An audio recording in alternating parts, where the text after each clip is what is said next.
What's poppin', y'all? It's your girl Trying to Be back in it once again. But yeah, I told y'all I was gonna hit y'all with the trap part 2. You want it? Here you go. Check me out, right? Let's see. There once lived a girl from the streets of LA. She found herself dead in the alley one day, beaten and bruised from her head to her feet. Once a straight-A student, now a statistic to the street. Such a beautiful girl with so much life ahead. She never thought when she grew up, she'd have to settle for dead. She had dreams to change the world, and at the age of 15, her life was ended by the hands of a paranoid dope fiend. And as the story unfolds, there's not so much as a sound. No concerned parents, no police searching the town. Now you would think this tragedy would come as a surprise, but there was a series of events that led to her demise. You see this young girl, she led a double life. High school student by day, drug-crazed prostitute by night.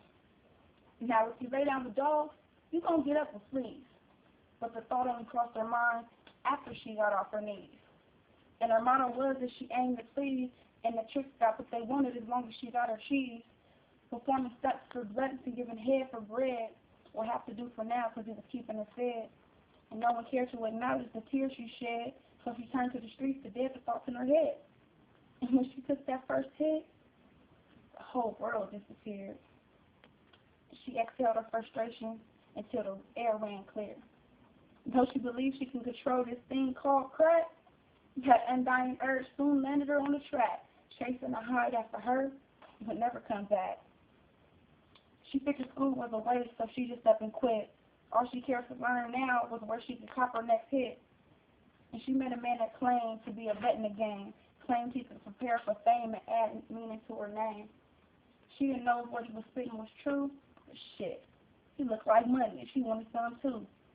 So she stroked his ego until her plan was set in stone, so he would trust her enough to leave her home alone. The time finally came and she was ready, no doubt. She cracked all the safes, took the guap, and rolled out. But little did she know, dude was far from a fool, had hidden cameras placed in every one of his rooms. So needless to say, baby girl was doomed. If she was going to make a move, she needed to do so soon. She was just doing what she knew in order to make do, but this time, she bit off more than she could ever chew. Oblivious to the severity of what was coming her way, she cocked her blow and went on with her day.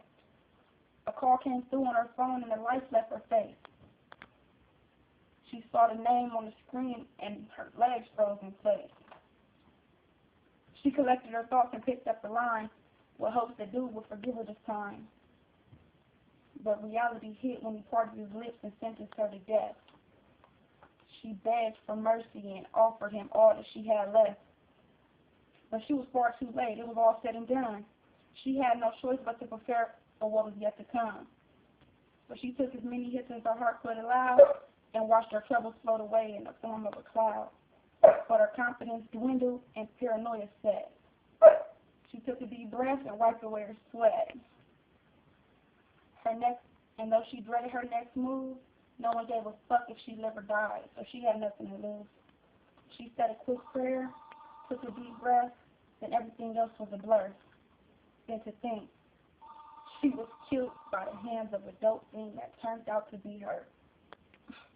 The trap. The motherfucking trap.